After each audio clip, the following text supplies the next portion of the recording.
Style God, I'm in the cockpit, wide to the game. Digital grip, feel the fire in my frame. Discord's lit, engine scream in my lane. This ain't a stream, it's a war in the rain. No mirrors, no mercy, just laps and scars. Old school beasts and electric stars. Little dreams in a pixel-fed heart. Building empires from a cold race start. And they fly with the ghost of speed behind. No rewind, just the road and the line. This is virtual fuel, burning deep in our soul. Full send to the limit, chasing ultimate control. From my raised skies to the asphalt below, we're alive in the silence where the real ones go. Sprint to enduro, the blood never rests. One shot, one corner, put it all to the test. Every voice in the server, every click, every breath is a pact with the track. We race against death. A league of shadows, precision and pride. No rewind button when you drift that wide. From project motor dreams to the airflow tide, we write legends on the edge of the ride. Vintage engines scream my name through circuits carved in code and flame. We don't crash, we collide with fate.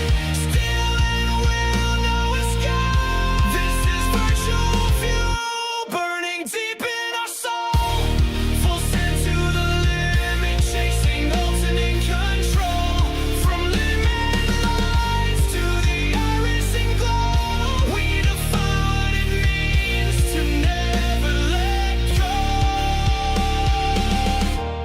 Every turn is a fight with fear, but I grip that wheel and disappear. No crowd, no lights, just the sound of drive. In the code of the track, I feel alive. We fall, we crash, but we restart strong. Build a team where the misfits all belong. This is more than speed, it's the way we cope. We race for pride, we race for hope. This is virtual fuel, burning deep in our soul. Full send to the limit, chasing ultimate control. From limitless lights to the irising glow, we define what it means to never let go. This is more than a game, it's the way we remain. In the roar and the strain, we are unchained.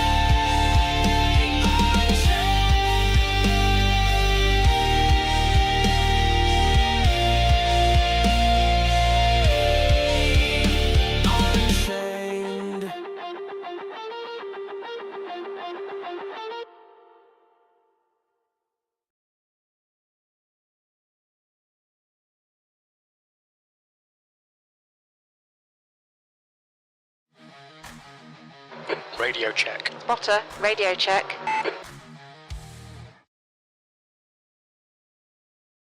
Und damit einen wunderschönen Pfingstsonntag, ein Datum, was vielleicht, was die virtuellen Rennfreunden angeht, nicht das beste Datum war, muss man ganz klar sagen heute.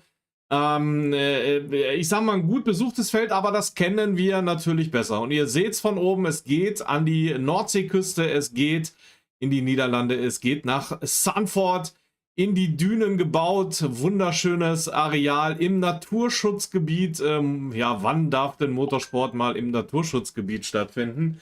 Eine Seltenheit, eine Rarität, und heute sind wir live dabei bei der DTM Challenge. Es geht in die dritte Runde und wir machen vielleicht mal eben auf der Tonspur den aktuellen Meisterschaftsstand, denn da führt momentan ganz vorne Tim Rösch mit 50 Punkten. Dann haben wir Niklas Areco mit 41 Punkten auf der 2 und Martin Petermann, der Sieger des letzten Rennens, mit 33 Punkten auf der 3. Dann haben wir den Schweizer Roland Senn mit 29 Punkten, also 4 Pünktchen hinter den Podiumsplätzen.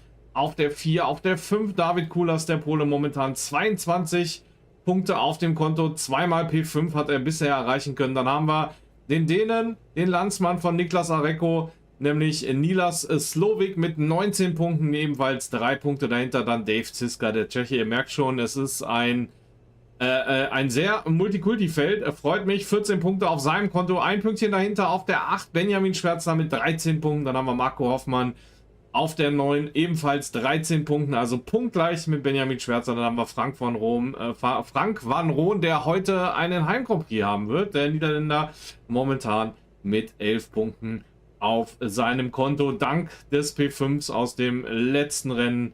Denn das erste Rennen leider mit einem DNF beendet. Dann haben wir Torben Müller auf der 11 mit 10 Punkten. Kilian Ratzay auf der 12 mit 8 Punkten. Punktgleich dann Philipp Behnke und Andreas Druckert mit 7 Punkten auf der 13. Max Janssen dann mit 6 Punkten auf der 15. Vladi Ohlen mit 5 Punkten auf der 16. Sven Jamin mit 3 Punkten auf der 17. Punktgleich mit Oktay Yalcin, der heute leider nicht mit dabei sein kann. Und das waren bisher die Fahrer, die Punkte bisher gesammelt haben. Und wir gehen doch einfach mal ins Live-Bild. Ihr könnt mitmachen, ihr seht es, der Chat ist eingeblendet. Ich hoffe, es funktioniert heute, also fleißig in die Tasten.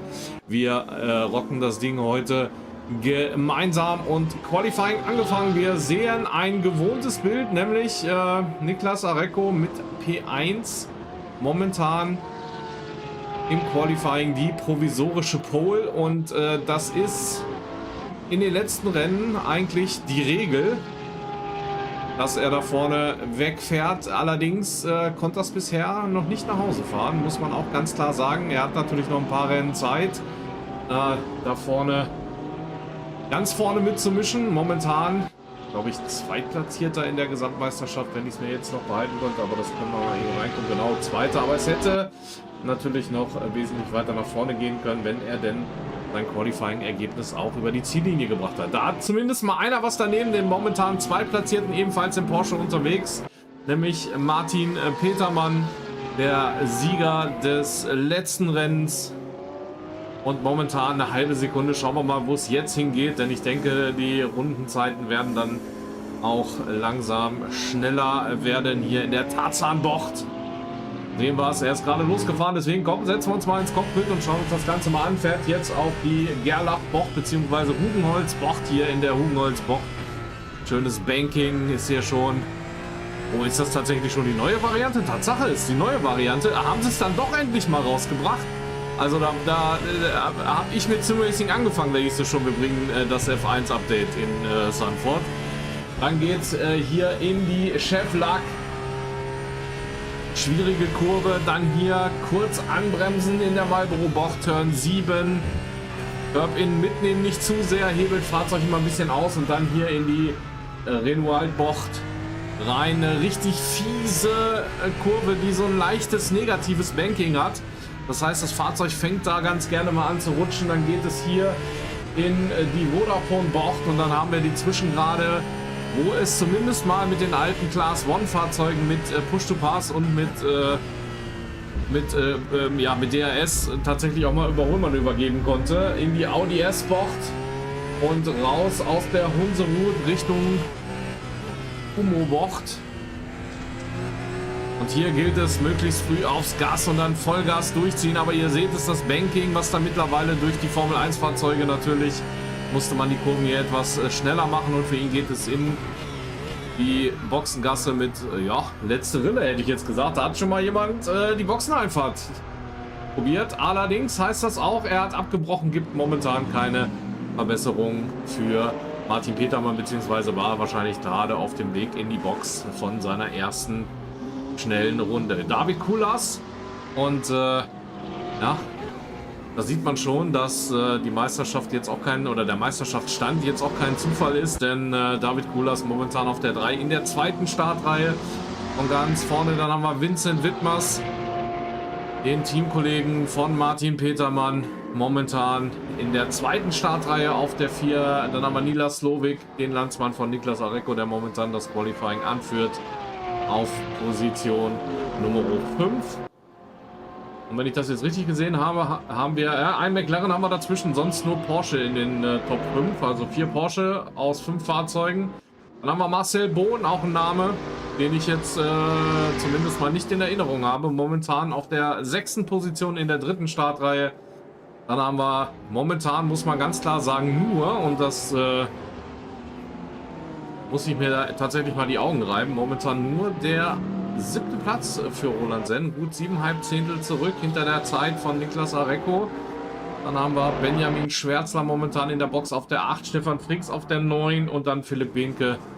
Und dann sind wir insgesamt in der illustren Top 10 sind wir 7 Porsche von 10 Fahrzeugen. Also das zeigt, dass der Porsche 911 GT3 da auf Zandvoort durchaus gute Karten hat. Reifen ja immer so ein Thema. Rennen geht 50 Minuten. Also Reifenwechsel definitiv muss geschehen. Aber freut mich, glaube ich, das erste Mal Premiere jetzt, dass ich auf der neuen Zandvoort-Strecke kommentieren darf. Gehen mal in die Heli-Perspektive.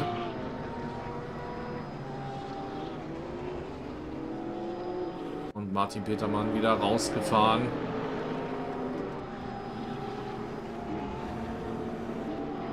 Optisch sieht das Ganze echt gut aus, muss ich sagen.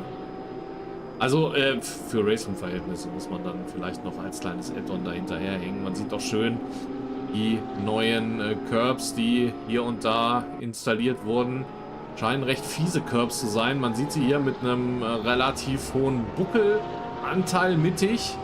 Auch hier schön zu sehen. Das heißt, da sollte man unter Umständen mit dem Unterboden nicht draufkommen. Sonst geht es ganz schnell ins Kies. Freut mich, dass man hier zumindest mal die Kiesbetten nicht auch weggenommen hat. Das ist ja immer so ein Phänomen an den neuen Strecken, dass das alles asphaltiert ist. Entweder mit AstroTurf oder mit dieser extra Grip-Lackierung auf dem Asphalt. Einfach damit man dort schneller zum Stehen kommt. Man geht jetzt aber auch schon wieder in die, für meine Begriffe zumindest mal, richtige Richtung. Nämlich tatsächlich wieder zurück zu dem Kiesbett, was man an Spa nach dem Umbau ganz gut sehen kann. Da hat man tatsächlich auch Teile vom AstroTurf weggenommen, hat das Kiesbett wieder näher an die Curbs ran, einfach weil die Fahrer dort maßlos übertrieben haben im Exit. Und grundsätzlich die beiden weißen durchgezogenen Linien markieren die Rennstrecke.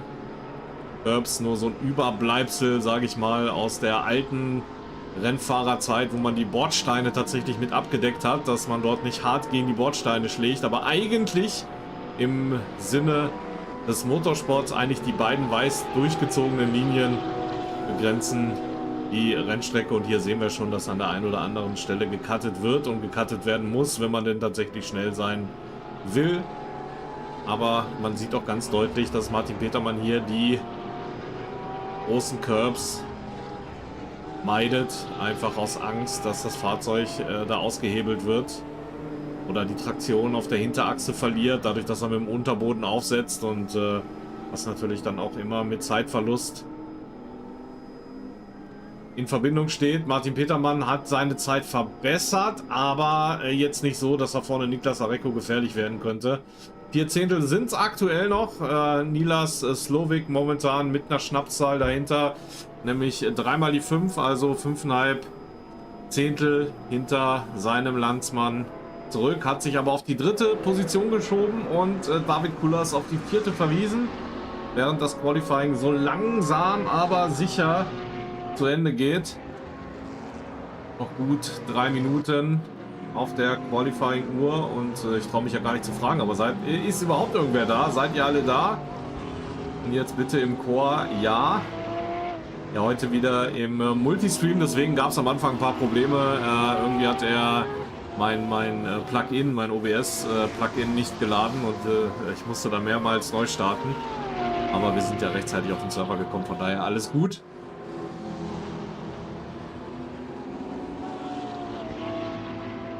Und da dürft ihr natürlich gerne im Chat heute mitmachen. Gerne mal heute eure Prognose abgeben. Was meint ihr? Wer wird's heute? Holt's heute mal der Däne Arecko? Oder lässt er sich da wieder den Schneid abkaufen vom Start weg? Das sind sicherlich die Fragen, die wir dann spätestens in 10 Minuten beantwortet haben. Vincent Wittmers hier auch noch einen Platz nach vorne gekommen auf die 5. Roland Senn sich auch mittlerweile mühevoll auf den 6. Platz gearbeitet. in seinem AMG. Momentan so ein bisschen das Nachsehen. Und ganz viele Versuche hat er hier nicht mehr. Kann man auch ganz klar sagen. Selbon in seinem McLaren momentan auf der 7. Position.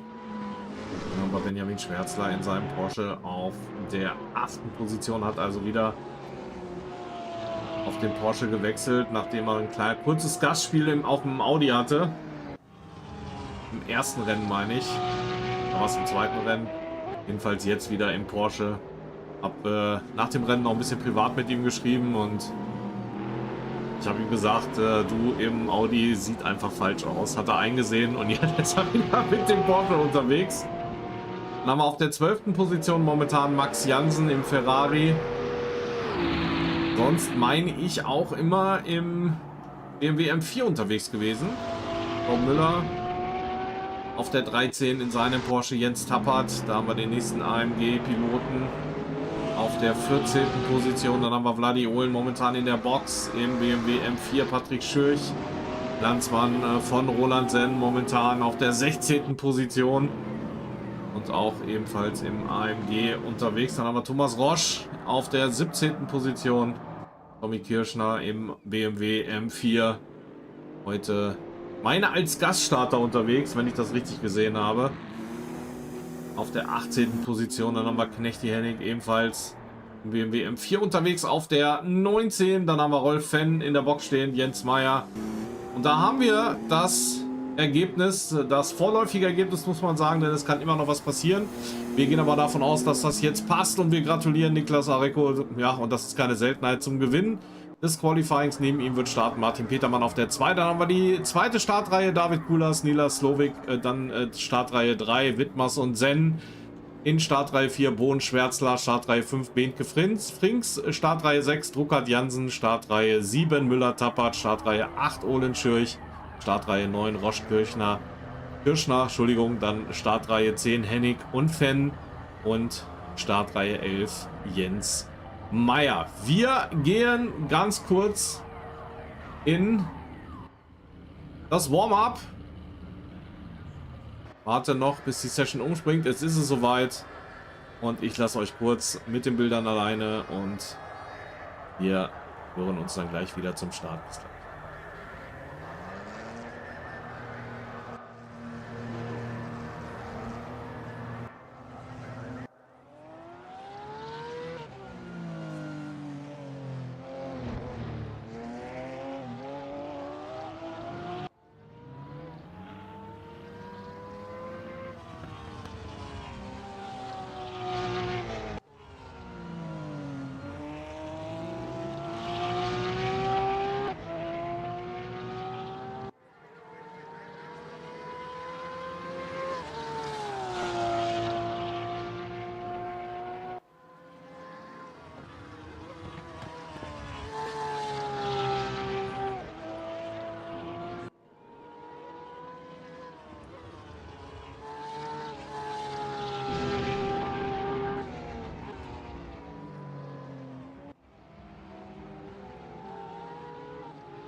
So, das Warm-up ist vorbei. Wir warten auf das Umspringen der Session und dann, ja dann, liebe Zuschauer, wird's ernst.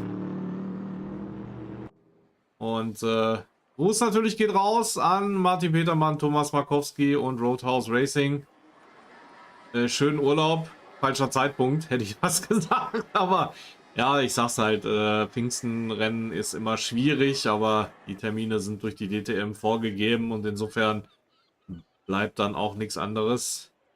Ein Tod muss man sterben. Wir warten derweil auf das Formieren des Grids.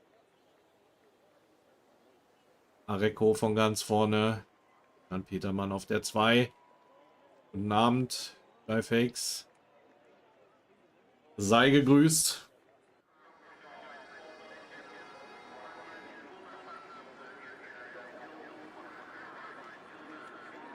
Und dann geht es gleich los mit dem Rennstart DTM Challenge 2025.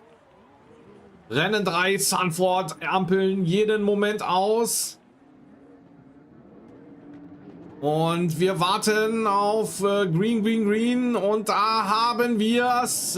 Niklas Areco gut weggekommen, aber Martin Petermann kauft ihm wieder den Schneid ab. Wiederholendes Bild, dahinter David Kulas. Versucht es gleich mal in der Tarzanbocht außen rum, aber Reifen noch nicht so gut temperiert. Muss da aufpassen, ist da im Zero Force Sandwich. Sowohl Petermann vor ihm, Vincent Wittmers dann auf der 4.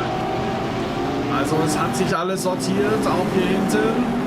Oh, da gibt es gleich mal leichte Berührung im Exit.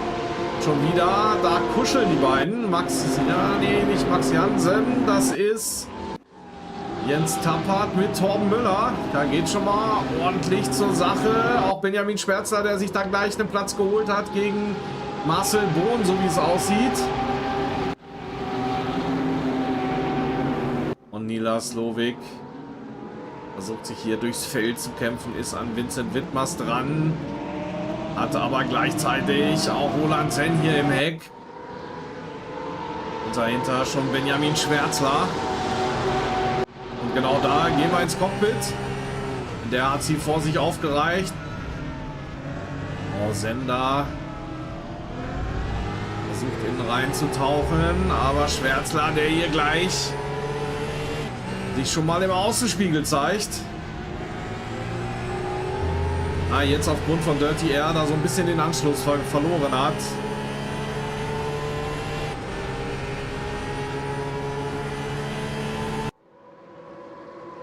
Mal schauen, hier ist alles soweit klar, da gibt es keinen Angriff. Alles sauber gelaufen. Benjamin Schwärzler versucht die Lücke jetzt wieder zu schließen im ersten und im zweiten Sektor. Vladi holen. An Max Jansen. Aber Nila Slowik erhöht den Druck auf Vincent Wittmers. Und auch Roland Senn, der immer formatfüllender da im Rückspiegel von Nila Slowik wird. Also der momentan sitzt er zwischen den Stühlen, will er nach vorne, muss er aufpassen nach hinten. Gerade nicht ganz so einfach. Für den Dänen. Oh, Senn da etwas weit raus. Und Schwärzler geht innen vorbei. Schnappt sich die nächste Position.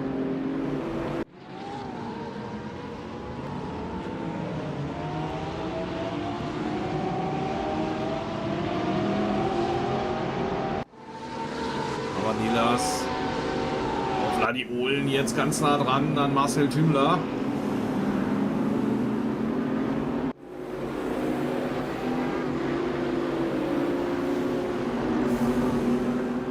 Aber es scheint sich zumindest jetzt mal ein bisschen einsortiert zu haben. Jetzt heißt es Reifen auf Temperatur bringen und dann Attacke.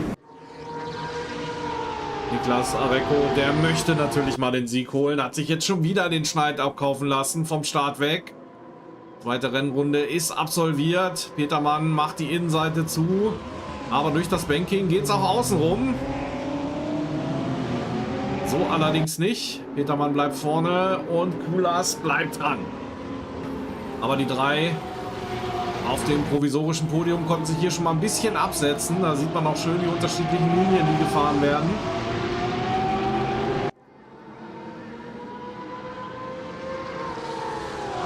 da der Rasen noch mit benutzt.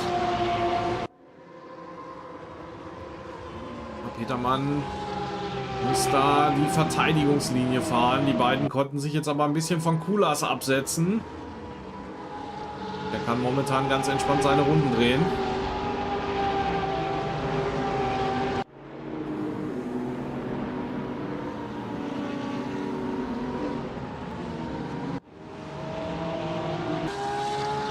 Ja, das Ganze aus der Sicht von Martin Petermann über den Heckflügel.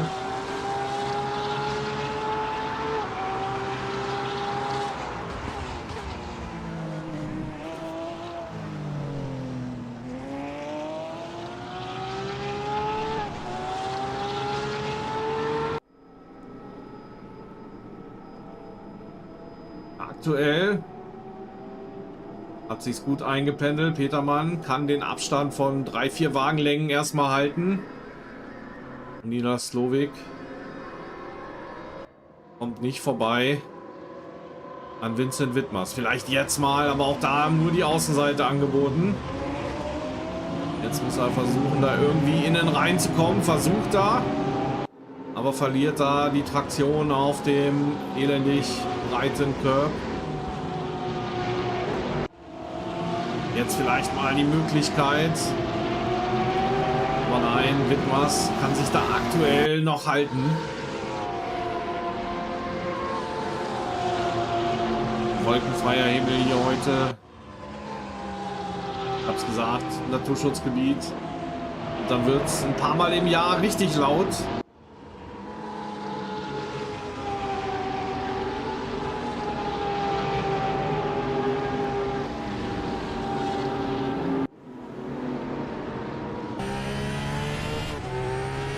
Ich glaube, so langsam hat er die Nase voll und das war jetzt allerdings etwas übermütig und dann geht es für ihn, da hat er sich jetzt keinen Gefallen mitgetan, geht es ab in die Bande und verliert da natürlich einiges an Plätze, kein Vorwurf für Vincent Wittmers, er hat das versucht und sagen wir es mal vorsichtig, ist kläglich gescheitert und sorgt dafür, dass Nilas jetzt zurück auf die 9. Position geht.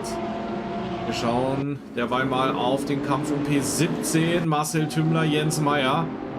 Marcel Tümmler momentan auf der 18. Position, Jens Meyer vor ihm. Nicht nur ein Duell der Fahrer, sondern auch ein Duell der Hersteller hier AMG gegen BMW.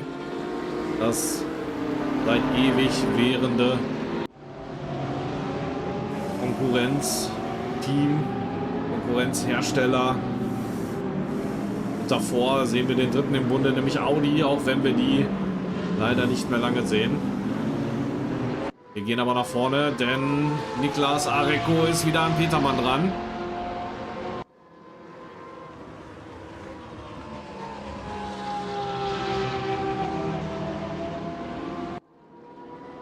Aber aktuell findet er da keinen Weg vorbei.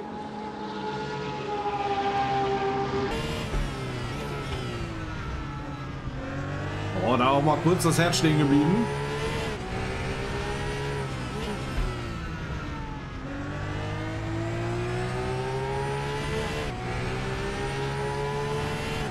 Aber der Druck deutlich spürbar jetzt.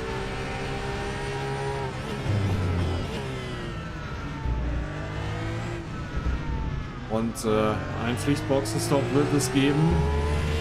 Das wäre jetzt eigentlich eine gute Situation, um es vielleicht mal mit einem Undercut zu probieren. Wenn das jetzt auf der Strecke nicht schafft, im Schatten. Aber da ist die gerade leider nicht lang genug für. Hat jetzt mal kurzfristig die Nase vorn. Ja, und dann kommt noch kurz der Gruß mit der Lichthupe. Und Martin Petermann weiß natürlich ganz genau, wie er da verteidigen muss. Dass Areco da nicht die Chance bekommt, anzugreifen. So, Schwärzler hat mittlerweile Vincent Wittmers eingeholt. Und hat da schon mal eine Duftmarke gesetzt. War schon mal kurzfristig daneben. Ist jetzt aber richtig nah dran. Jungs, lasst euch Platz.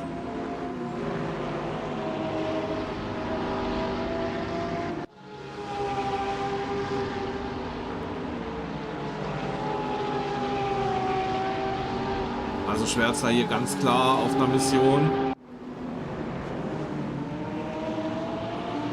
Schon 2 Plätze im Rennen gewonnen. Momentan Position 6 für den Renningenieur.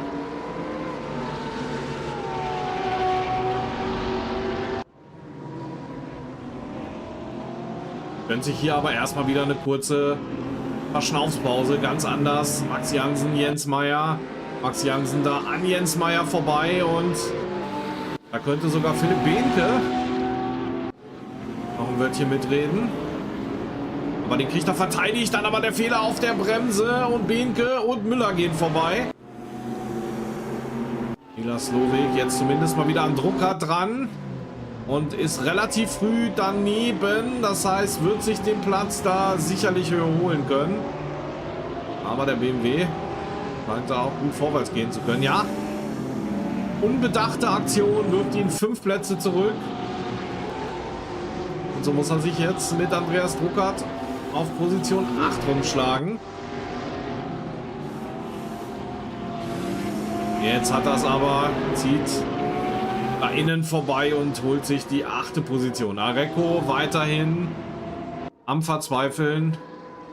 Designstudien am Heck vom Porsche von Martin Petermann mittlerweile abgeschlossen. Ich glaube, er würde auch ganz gerne mal frische Luft atmen und ihn davor vor sich weg haben. Aber aktuell ist da kein Vorbeikommen. Dann macht er den Gandalf, der gute Martin Petermann. Kommst hier nicht vorbei.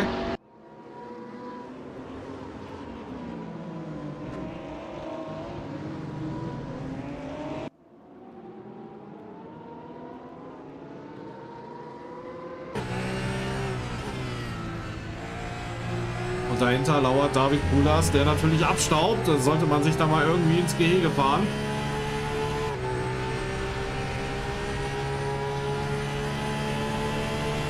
Weil auch das wird genau so ausgehen, wie es die ganze Zeit ausging. Außenrum wird angesetzt, dann hat er kurzfristig die Nase vorn und dann ist es einfache Physik. Der Weg innen ist kürzer als der Weg außenrum. Und somit Petermann am Ende doch wieder mit der Nase vorn. Kulas kommt so langsam näher.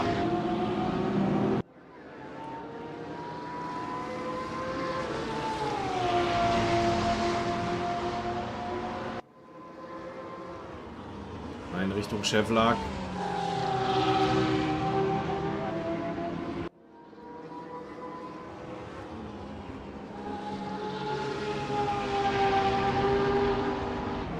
Und Kulas ist dran.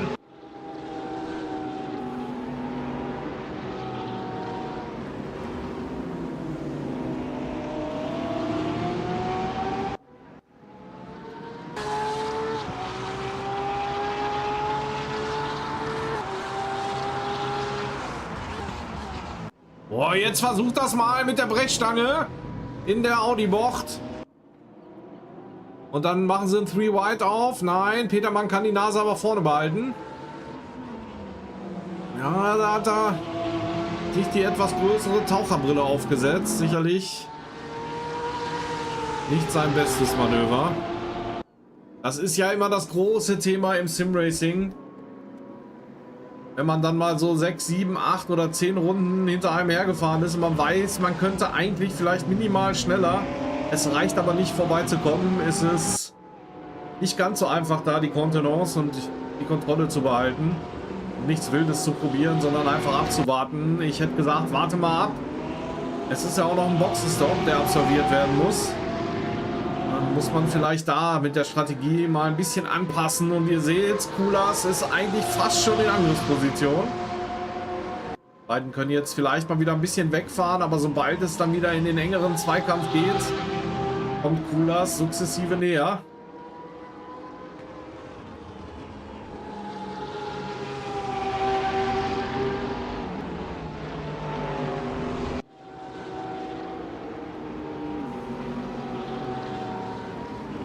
Auch wieder schön zu sehen, die unterschiedlichen Linien, die hier teilweise gefahren werden können. Gerade dort in der Spitzkehre, wenn man sie denn Spitz nennen darf. In der Vodafone Bocht Turn 9.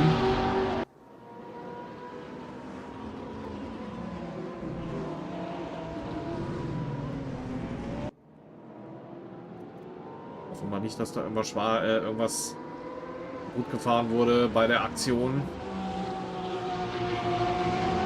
Dass nachher David Kulas nachher doch noch der lachende Dritte ist. Lassen wir uns überraschen. Auch Benjamin Schwärzler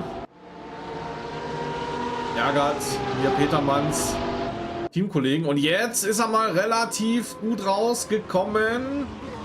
Ich glaube, da fährt der Wittmers vielleicht doch mit einem etwas geringeren Flügel. Ich habe es schon öfter gesagt, da ist Benjamin Schwärzler ist kein Kind von Traurigkeit. Unter anderem schon Renningenieur. Weil ich meine Schubert, ja, aber nee, war es Schubert Motorsport? Ich bin mir gar nicht, Huber war es, glaube ich, im Porsche Cup Deutschland. Als Renningenieur tätig gewesen ist, glaube ich, selbstständig, wenn ich das noch richtig in Erinnerung habe. Und Gratulation geht raus. Wird dann bald heiraten.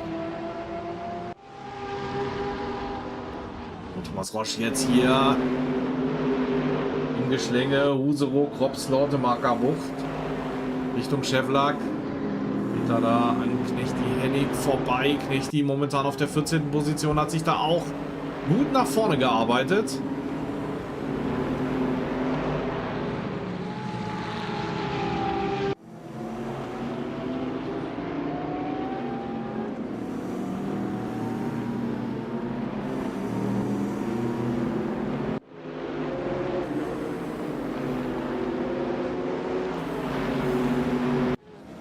Kirschner hat auch schon 6 Plätze gut gemacht, hat sich jetzt eingegroovt, ist an Patrick Schürch dran. Da ist jetzt hier ein bisschen weit rausgekommen.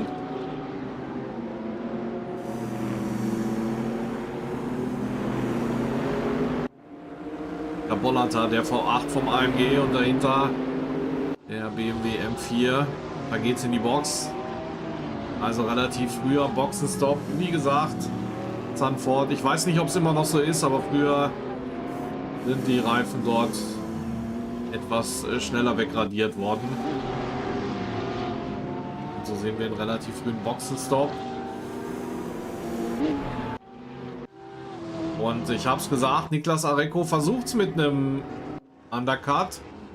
Die Frage, kontert jetzt Petermann? Oder macht das so wie auf den anderen Strecken mit einem relativ späten Boxenstopp? Lassen wir uns mal überraschen. Jetzt hier der Vodafone Bocht. Da die Uhlen mitten im DNF. Was war da los?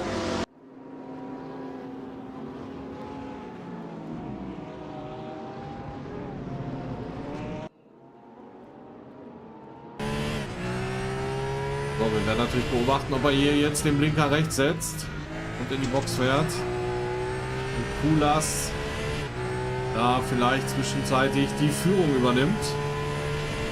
Eigentlich muss er kontern. Jawohl, das macht er. Und letzte Rille.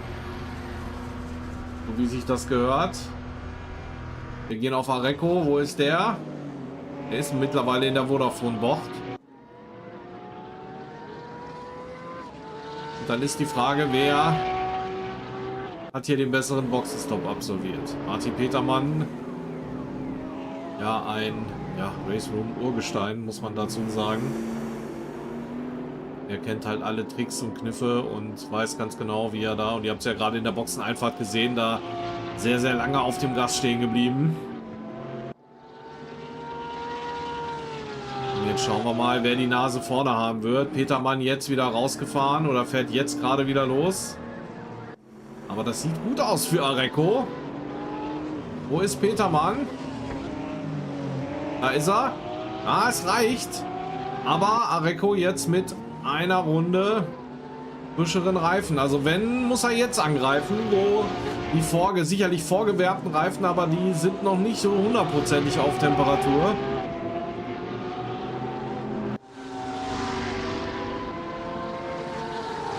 Kulas spekuliert natürlich, dass die beiden sich jetzt hier vielleicht im Zweikampf auch wieder ein bisschen die Zeiten kaputt machen und bleibt da möglichst lange draußen. Je nachdem natürlich, was die Reifen sagen. gab auch mal Zeit in Race Room, da musste man bei einem Stundenrennen auch mal 2 Boxenstops einplanen, weil die Reifen einfach so schnell wegradiert wurden durch den durch die Dünen auf die Strecke gewehten Sand. Das ist natürlich wie Schmirgelpapier. Radiert da ordentlich die Reifen runter. Weiß ich gar nicht, ob das heute noch genauso ist. Wir werden sehen.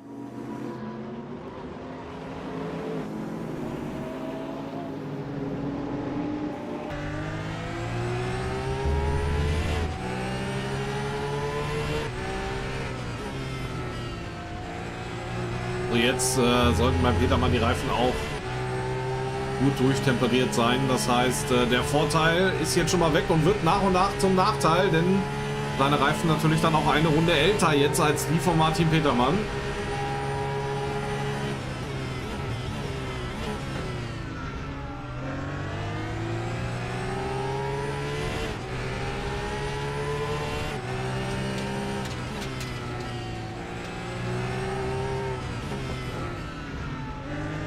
Hier wieder sehr schön zu sehen, die unterschiedlichen Linien, die die beiden fahren.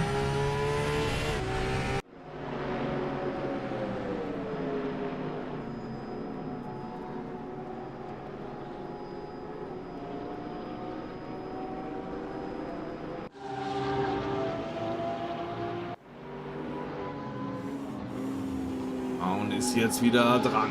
Hat sicherlich die Nase voll vom roten Eck. Die ersten Überrundungen. Vielleicht kann man da mal ein bisschen profitieren.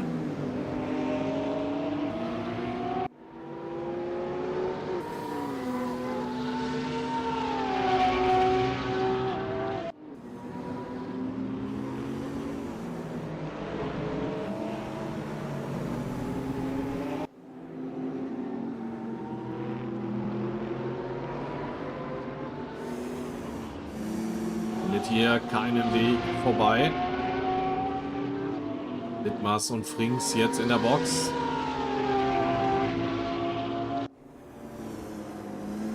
Auch müsste Knecht die Hennig gewesen sein, der da in die Box abgebogen ist.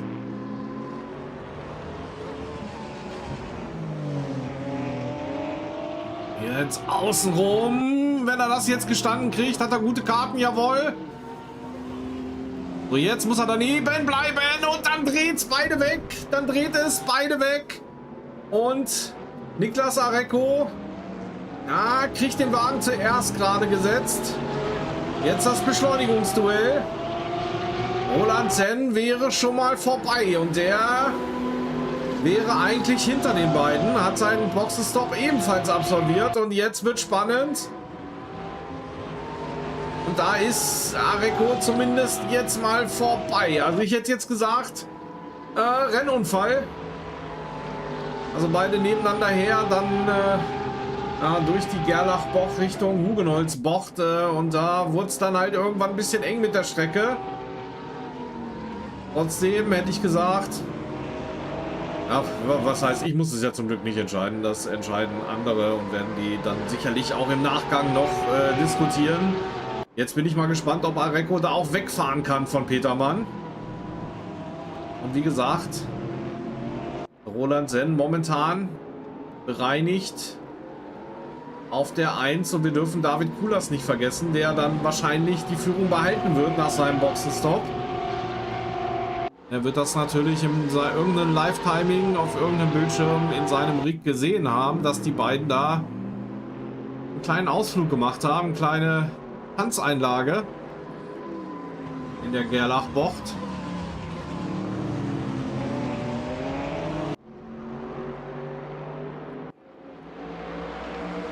Jetzt der Tümmler an Patrick Schürch dran. Und wehrt sich hier gar nicht, macht die Innenseite nicht zu. Das heißt, Tümmler kommt daneben und geht da erstmal an Schürch vorbei.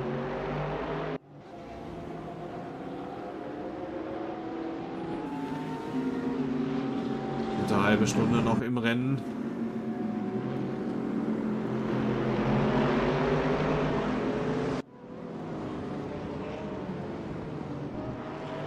Max Jansen langsam an Philipp Behnke dran.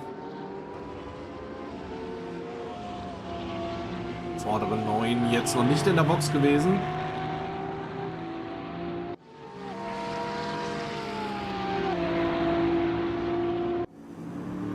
Max Jansen kommt jetzt rein.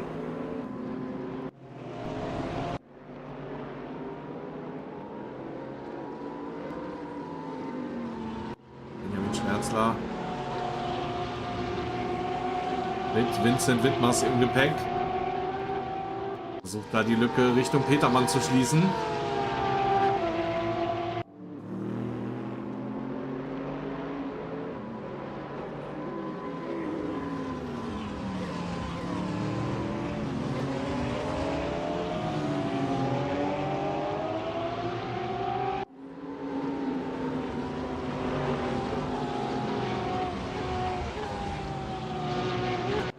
Jens Tappert, der hat sich ganz klammerheimlich 10 Plätze nach vorne bewegt. Allerdings natürlich noch ohne Boxenstopp. Mal gespannt, wie es dann am Ende für ihn ausgehen wird.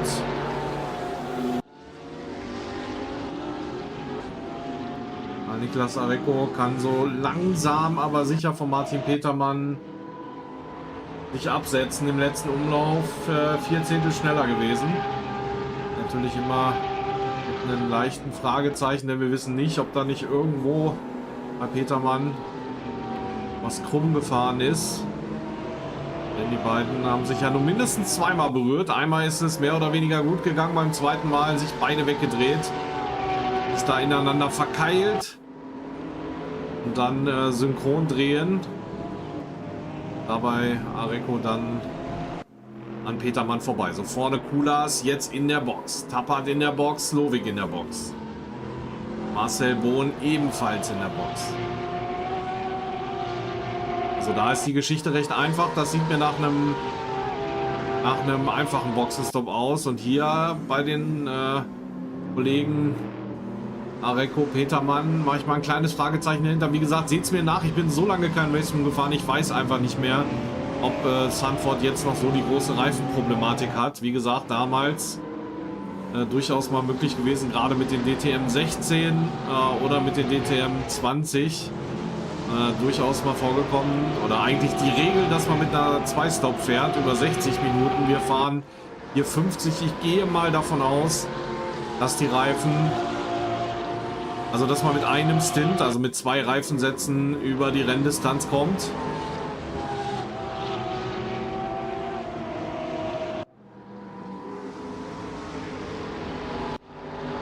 David Kulas, damit die Führung, und da haben wir sie alle ganz nah beieinander. Also Roland Senn auf der 2, da im Heck von David Kulas, dann haben wir Niklas Areco dahinter und dann Martin Petermann. Also das Ding noch nicht durch. Die Frage ist, haben die beiden Porsche da noch was im Köcher und hat der AMG von Senn da noch was im Köcher?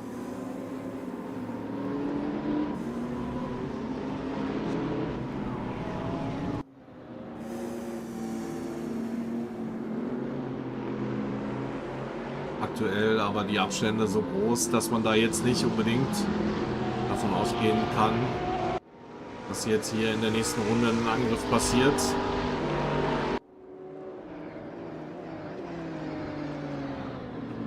Vielleicht minimal Windschatten hier auf der Geraden, aber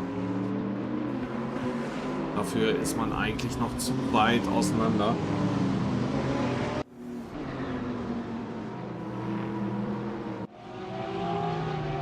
Vincent Wittmers versucht weiterhin Benjamin Schmerzler zu folgen. Bis auf die ersten 3, Behnke, Meyer, Roche. Jetzt alle in der Box gewesen. Müller ist gerade in der Box.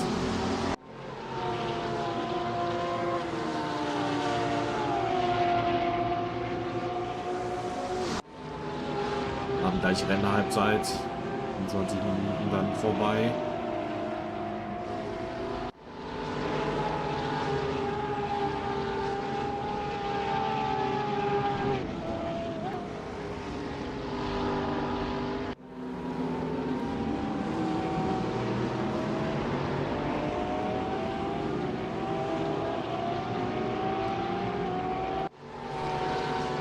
Nächste Rennen dann traditionsgemäß auf dem Norrisring. 6.7. schon mal vormerken im Kalender. natürlich auch wieder live übertragen von mir und kommentiert. Und wenn euch gefällt, was ihr seht, gerne ein Abo da lassen. Würde mich freuen. Oder einen Follow auf Twitch. Könnt natürlich auch eine Mitgliedschaft abschließen. Ein kleines Trinkgeld über Ko-fi senden. Links findet ihr alle in der Beschreibung. Und natürlich eine Kanalmitgliedschaft oder ein Abo auf Twitch gerne gesehen. Aber natürlich kein Muss. Ich erwähne es nur mal beiläufig, dass auch das möglich ist.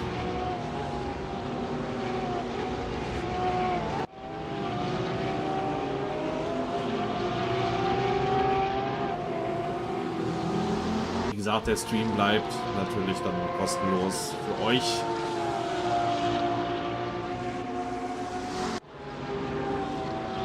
Das ist natürlich selbstverständlich. So, Niklas Areco, so langsam aber sicher kommt er Roland Senn etwas näher im letzten Umlauf. 3 Zehntel näher gekommen.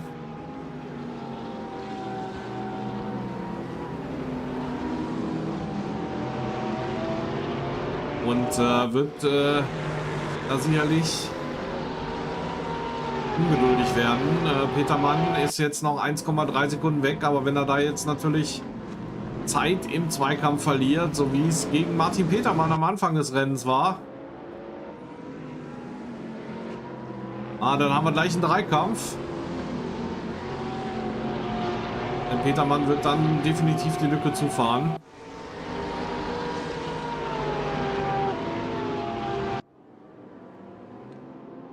Oh, da haben wir irgendwo... Ja, was denn mit Tommy Kirschner passiert? Da muss auch irgendwas in die Hose gegangen sein. Vielleicht mit dem Boxenstopp oder musste da ein zweites Mal durch die Box. Rolf Henn jetzt mit einem DNF. Thomas Roche in der Box. David Kulas in Führung.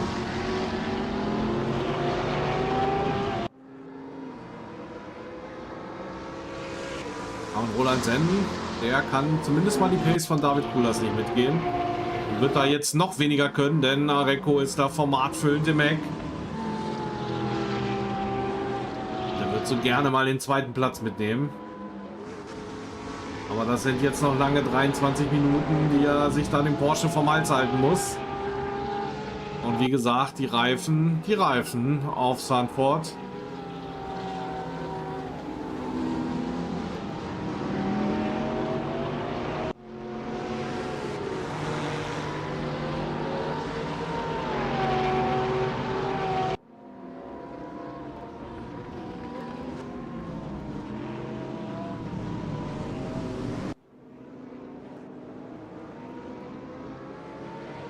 Ist jetzt definitiv in Schlachtdistanz.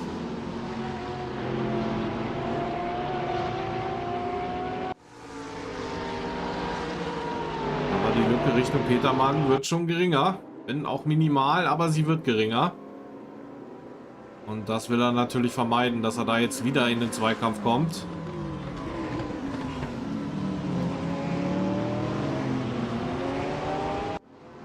Weiß man ja auch nicht, wie es bei den beiden aus dem Cockpit ausgesehen hat. Da der Unfall von außen, wie gesagt, hätte ich jetzt gesagt, normaler Rennunfall kann halt passieren, wenn man zu zweit da durchs Geschlängle nach Turn 1 fährt. Aber das kann natürlich, hat da jeder seine eigene Ansicht. Und dementsprechend könnte es dann vielleicht beim nächsten Zweikampf etwas aufgeheizter zugehen.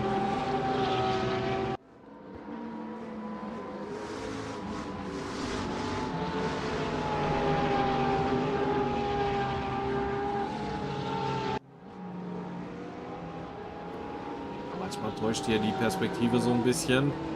Haben wir fast schon nach einem Angriff aus. Aber vielleicht macht das jetzt wieder Richtung Audi S-Bocht.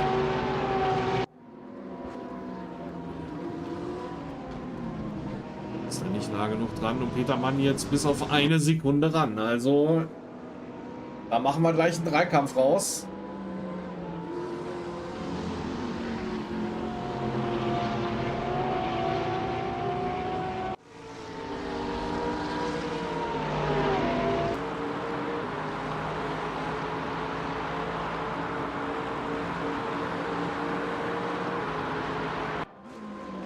Oh, Sen lässt innen offen.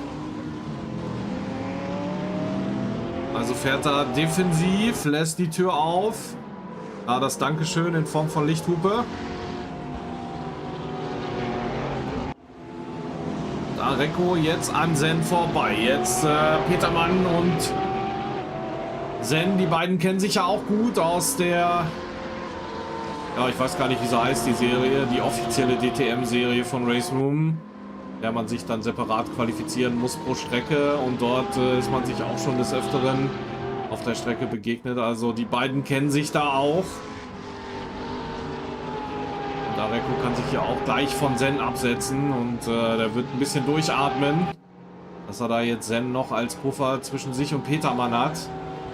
Und natürlich vorne Kulas, der kann das Ganze, da gebe ich dir recht, Roadhouse Racing, das ist auch einfach clever gefahren. Wir sprechen auch immer wieder von Rennintelligenz und Kulas, der weiß, dass er da vielleicht auf die letzte Runde, auf die schnellste Runde nicht mitgehen kann mit Areco, Petermann. Aber er hat sich da nirgendwo eingemischt, hat sich rausgehalten und hat da vielleicht auch ganz gut spekuliert, dass es dann vielleicht doch mal kracht. Und genau das ist passiert und deswegen... auch wohlverdient momentan auf dem ersten Platz und der Vorsprung war 1,5 Sekunden und so leicht ist der jetzt auch nicht zugefahren. Wobei Areco hier schon ordentliches Tempo vorlegt, muss man auch ganz klar sagen. Wir schauen aber mal auf Max Jansen, der ist an Patrick Schürch dran.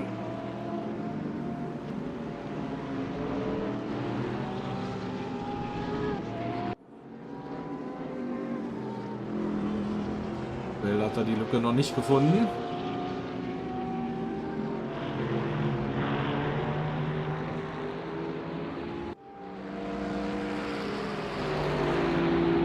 Kann Schürch auch erstmal wieder 3-4 Wagenlängen zwischen sich und Jansen bringen.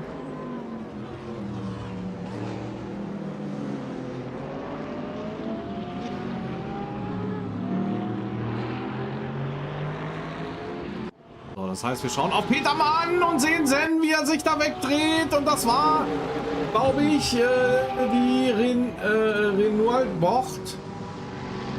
Und das ist das, was ich gesagt habe. Dieses leichte negative Banking. Nee, es war gar nicht, war die Marlboro-Bocht. Also muss er da wohl etwas hart über den Sausage Curb gegangen sein, hat die Kontrolle vom Fahrzeug verloren. Und wie gewonnen, so zerronnen. Sen verliert da ordentlich Plätze. Schwärzler geht, also Petermann natürlich vorbeigegangen. Schwärzler geht vorbei, Wittmers geht vorbei.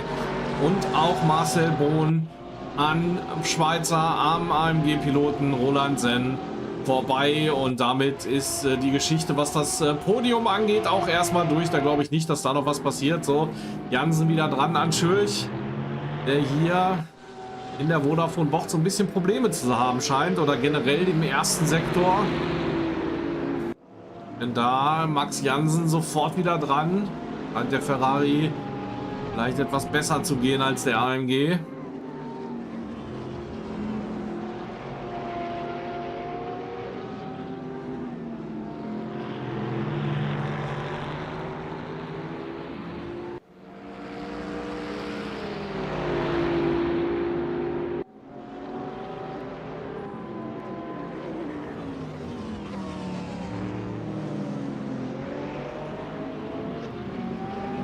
Und da reicht es erstmal auf der Geraden nicht. Vincent Wittmers jetzt die Lücke Benjamin Schwärzler zugefahren. Aber das, ich habe es schon oft genug erwähnt, der lässt sich ungern und schwer überholen. Benjamin Schwärzler. Also da ist dann halt auch immer ein resolut geführter Zweikampf vonnöten, um da an Schwärzler vorbeizugehen. Vielleicht jetzt auch die Reifen wieder bei Schwärzler etwas früher eingeknickt sind. Liegt ja auch viel am Fahrstil, gerade beim Porsche. Wie gut kann ich mit den Reifen haushalten? Aber das sind alle Spekulationen. Wie gesagt, ich bin lange nicht mehr in Racing unterwegs gewesen. Ich kann immer nur von der alten Welt sprechen. Und da reden wir von bald über einem Jahr, dass ich das letzte Mal in Racing im Cockpit gesessen habe.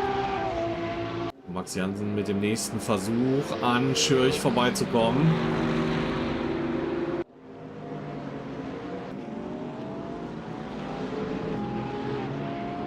So, Areco kann da nur minimal auf Kulas aufholen. Da sind wir ja im Hundertstelbereich. Das reicht nicht. Auch wenn noch eine gut 15 Minuten Zeit sind.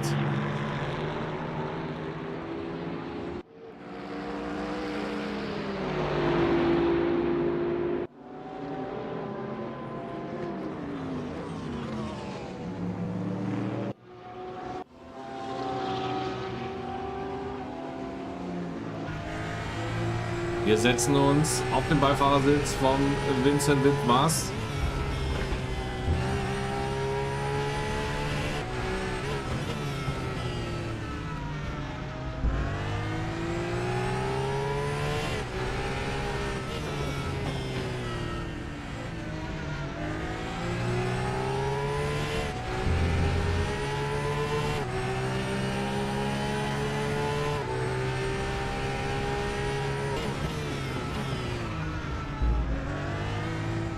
Schön, wie er da die Monterdrehzahl als zusätzliche Bremswirkung nutzt. Schaltet da früh runter.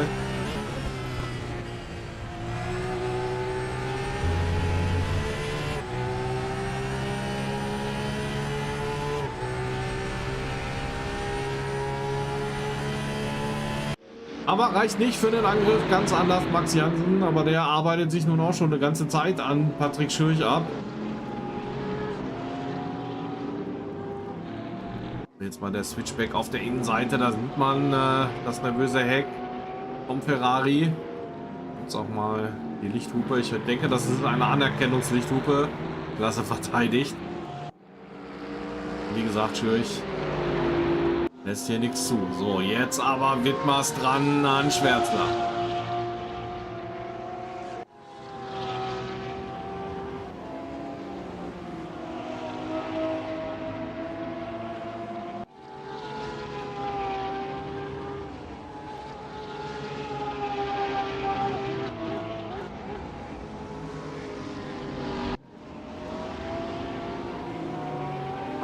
Wird sich jetzt ihn ausgucken, wie gesagt.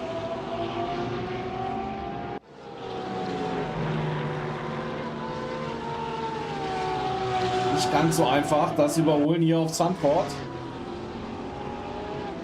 Und Lila Slowik jetzt auch an Roland Senn dran. Beziehungsweise Senn dürfte da schon an Lilas vorbei sein. Aber jetzt hat er 3 Sekunden Richtung Marcel Bohn. Das wird nicht ganz so einfach. Also da wird er ordentlich federn lassen in der Meisterschaft.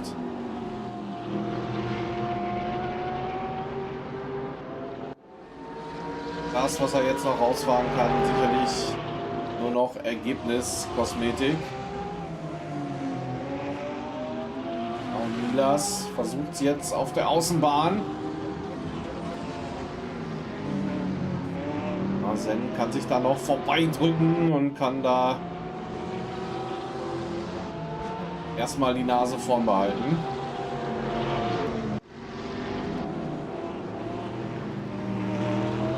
Ja, wird jetzt hier wahrscheinlich auch durch seinen, ist er ja vollkommen über die Räder gerutscht beim Aushebeln in der Marlboro-Bocht. Jetzt hier nach der Chevrolet, da wird er jetzt sicherlich mit den Reifen Probleme bekommen.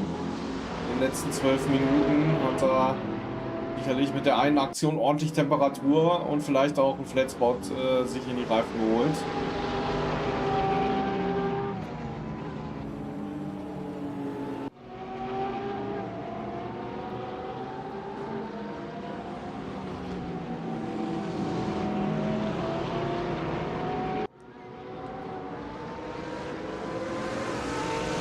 Da kriegt er den Platz von Marcel Bohn auch noch geschenkt, der da in der Vodafone-Bocht etwas weit rausgekommen ist. Nilas kann da nicht vorbeigehen, Bohn kann zumindest mal verhindern, dass da der nächste noch vorbeigeht. Und für Senn bedeutet es jetzt auch erstmal da eine Puffer zwischen sich und Nilas Slowik gebracht zu haben.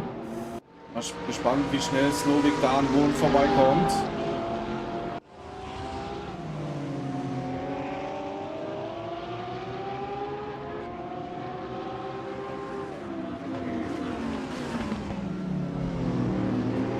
Bohn lässt offen, lässt Nilas da vorbei.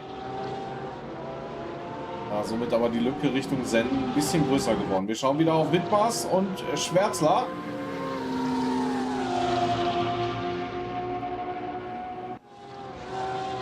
Auch da die Geduld, die getestet wird von Widmers. Schwärzler mit einer Klasseleistung auf P4. Aber ist es auch der undankbare 4. Platz. So ein Platz vom Podium, die goldene Ananas. Nichtsdestotrotz, die Punkte, die nimmt er gerne mit. Noch muss er sie 10,5 Minuten verteidigen. Hat sich jetzt aber hier erstmal wieder ein bisschen frei fahren können. So, Niklas Arecko das erste Mal unter einer Sekunde an David Kulas dran. Aber das ist wirklich minimal. Beide mit ähnlicher Pace unterwegs und Arecko ja da schon auch über die Achsen gegangen. Also auch da vielleicht durch die etwas höheren Temperaturen und vor allen Dingen durch das Radieren über den Asphalt vielleicht auch ein bisschen weniger Gummi drauf. Aber das, wie gesagt, kann ich hier leider nirgendwo ablesen. Das müssen wir einfach mal spekulieren. Fakt ist, ein Boxenstopp reicht für heute. Niemanden gesehen, der da ein zweites Mal drin war.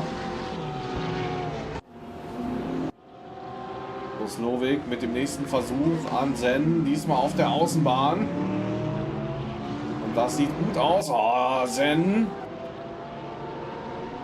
So einfach macht das ihm nicht.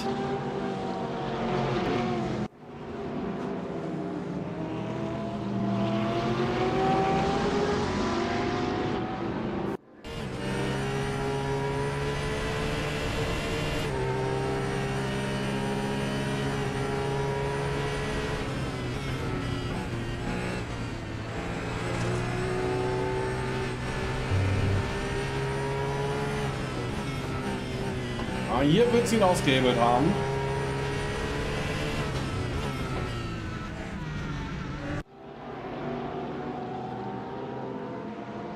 So, und Niklas Arecko scheint sich da vielleicht doch ein paar Reifen aufgespart zu haben. Kulas lässt jetzt doch etwas federn im letzten Umlauf.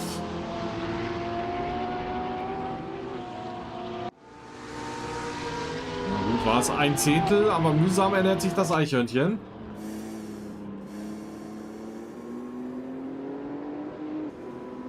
Und ich meine, Arecko sogar mit 3-mal Pole Position aus dem Qualifying raus und noch nicht ein einziges Mal gewonnen. Das wird ihn wurmen.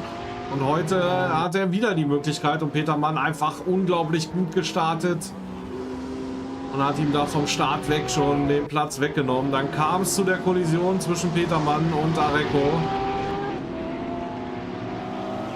die dann dafür gesorgt hat, dass sowohl Zen als auch Kulas vorbei sind. Zen dann mit dem Fehler, Kulas bleibt momentan noch auf der 1. Und die Frage ist, kann Arecko da nochmal einen Angriff auf P1 machen?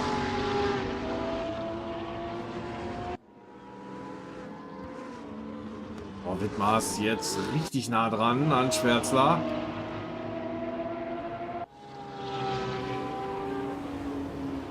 Und Nilas an Zen.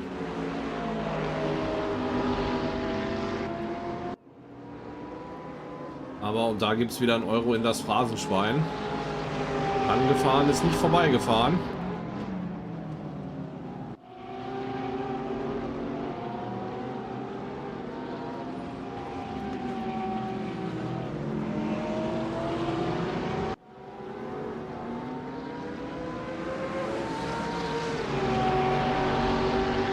So, jetzt wieder der Versuch auf der Außenbahn. Jetzt mit dem Switchback innen rein. Um dann die Außenbahn für sich zu beanspruchen, funktioniert aber nicht. Denn kann erstmal vorne bleiben. Von hinten kommt Marcel Bohn auch schon wieder ran.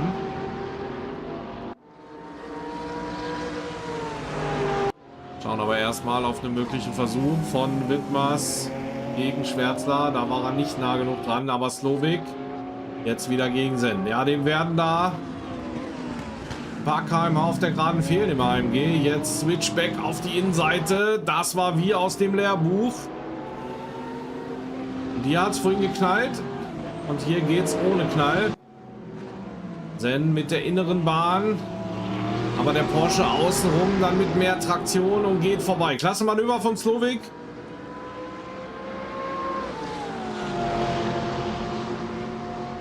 Somit sichert er sich zumindest mal P6. Jetzt hat er nach vorne ein bisschen Luft. 8 Sekunden bis Vincent Wittmers. Also wenn er jetzt hier keinen Fehler macht, dann wird das die Position sein, wie er auch über die Zielgerade geht. Marcel Bohn jetzt auch an Sen dran. Da denke ich mir aber mal, wird Sen sich wieder befreien können. Auch wenn er da vielleicht schon eine leicht krumme Vorderachse hat. Oder leicht lidierte Reifen, je nachdem.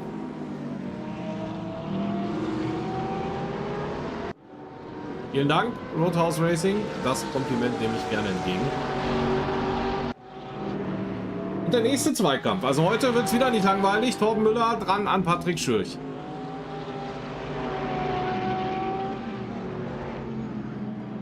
Halten natürlich vorne den Kampf um P1 im Auge. Aber da sind es aktuell noch 8 Zehntel.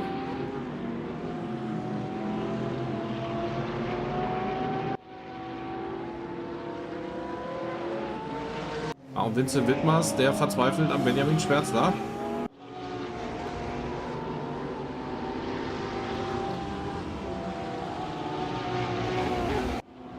Der kann momentan zumindest mal P4 noch halten. Gut 5 Minuten noch zu gehen und das sind jetzt die Minuten der Qual, wo die Reifen dann vielleicht auch nicht mehr ganz 100% Grip auf den Asphalt bringen und Wittmers hat da aber ein gutes Nervenkostüm, macht da keine wilden Sachen. Und Schwärzler zeigt sich da momentan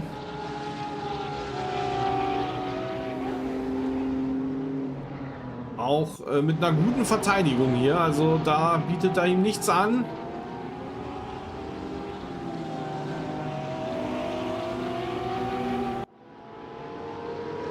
Wie er oft die Geschichten erzählt, dass man tatsächlich beim Porsche Cup Deutschland auch mit Race Room so ein Vorab-Setup rausgefahren hat auf den Rennstrecken.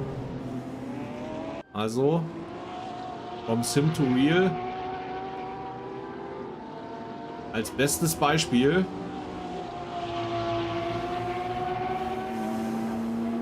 Wie gesagt, Benjamin Schwärzler da als Renningenieur beim Porsche Cup Deutschland. Weiß nicht, ob er es immer noch macht, aber früher war es so. Torben Müller jetzt mal mit einem zaghaften Versuch auf der Außenbahn da an Schürch vorbeizugehen, wird nichts. Wittmers weiterhin im Heck von Schwärzler.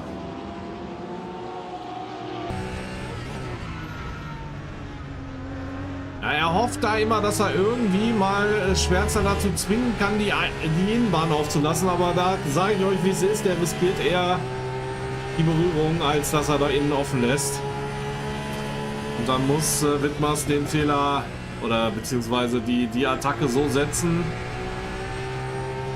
Und das wird nicht, und das sage ich euch, wird nicht ohne Berührung vonstatten gehen.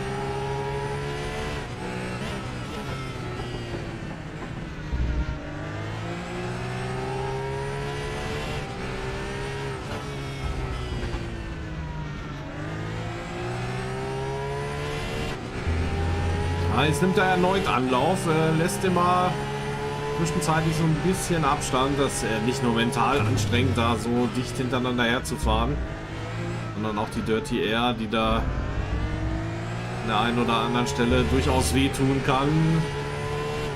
Servus Sebastian, grüß dich. Ja, wo bist du denn heute? Gar nicht auf der Strecke. Oh, jetzt hier leicht Traction Loss auf der Hinterachse und dann wird das Auto von Schwärzler wieder kleiner.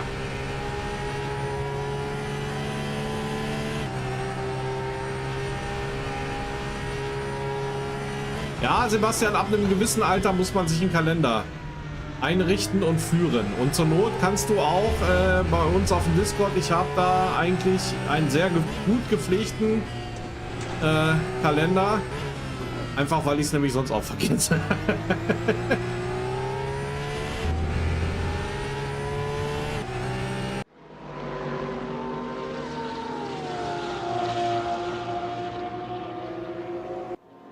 So, das Ding erstmal außerhalb der Gefahr, aber Niklas Arecco, der kommt so langsam. Nee, das Problem ist, wir haben nur noch eine Minute auf der Uhr.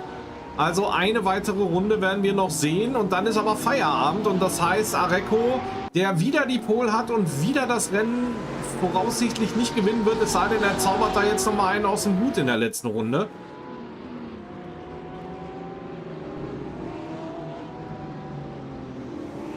Und da sieht man den Rauch auch schon so ein bisschen aus dem Cockpit steigen. So aus den Ohren.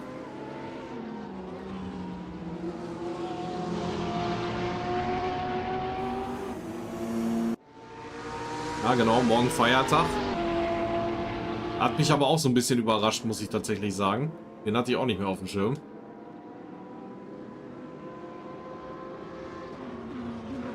Und was gibt's bei dem Wetter draußen Schöneres, als sich ins Licht zu setzen? Nebenbei läuft ja auch noch ein bisschen 24 Stunden. Real auf Le Mans und virtuell in iRacing auf der Nordschleife. Dürfte jetzt aber auch schon durch sein. Heute Nachmittag. Auch schon vorbei gewesen. Dann kommendes Wochenende müsste dann die reale Nordschleife sein und dann geht es weiter mit 24 Stunden Spa. Also für Motorsport-Fans, wer 3 Wochen Urlaub genommen hat, jetzt genau die richtige Zeit Urlaub nehmen.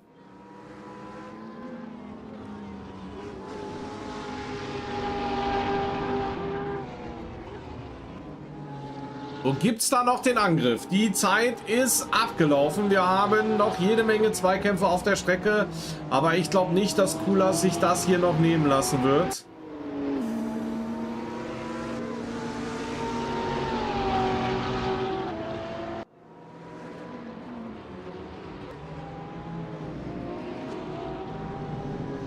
Audi S-Bocht. Wir gehen auf Kulas und das wird er machen. Servus, Toni.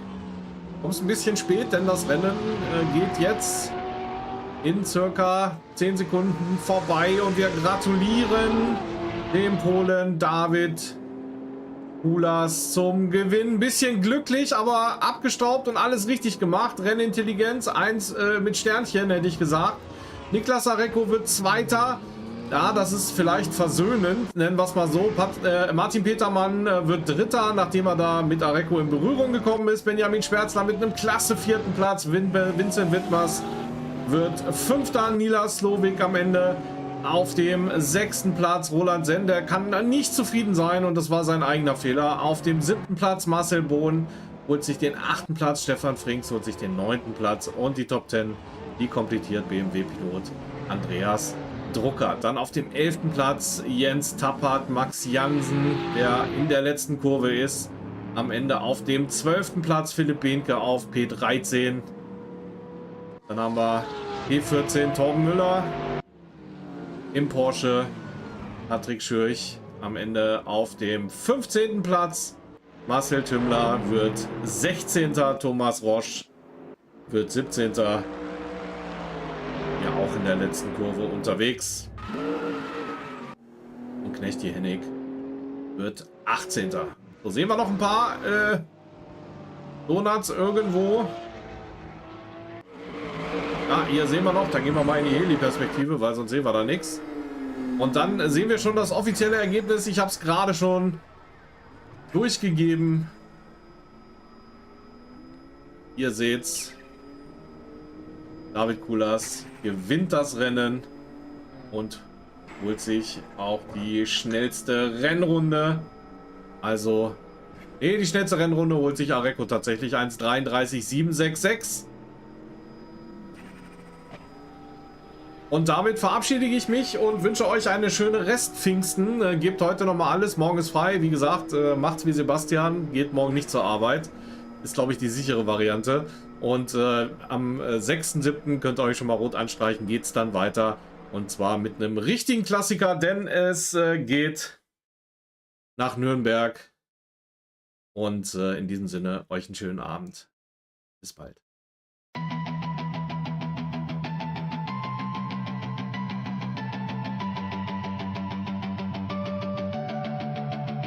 Late night lights and the engines glow, streaming the heat as the replays flow. Not just play, this is blood on track. SRK in your speakers bringing racing back.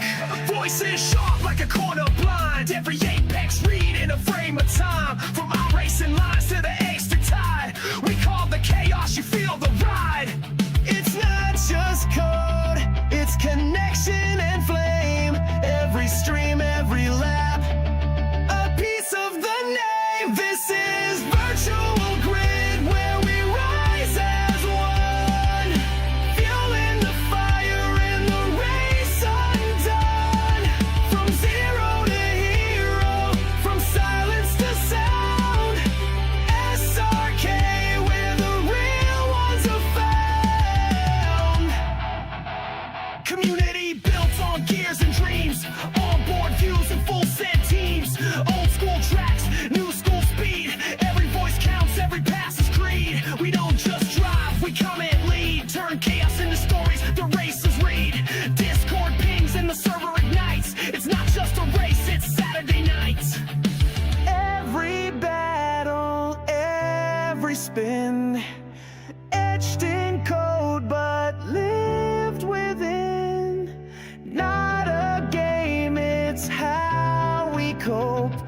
lap by lap, we build the hope. This is Virtual Grid, where we rise as one, fueling the fire and the race undone.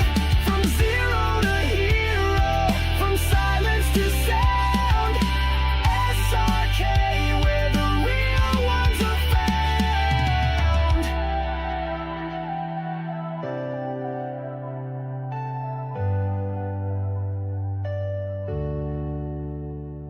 No trophies, no lies, just rubber rage and pixel skies. We don't just stream, we live the fight. SRK, we ignite the night. No trophies, no lies, just rubber rage and pixel skies. We don't just stream, we live the fight. SRK, we ignite the night.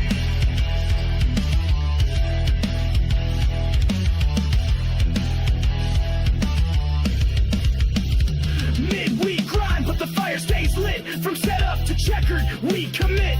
Not just fans, we're the ones who create. Frame by frame, we narrate fate. Leaderboards flash, but we race for more. For the moments, the rush, the inner war. It's not about fame, not about views. It's the bond we built through worn out shoes. We're not alone behind the screen. In every screen, we find our team. Through crash and spin, we still return. Fueled by fire, we never burn. These battles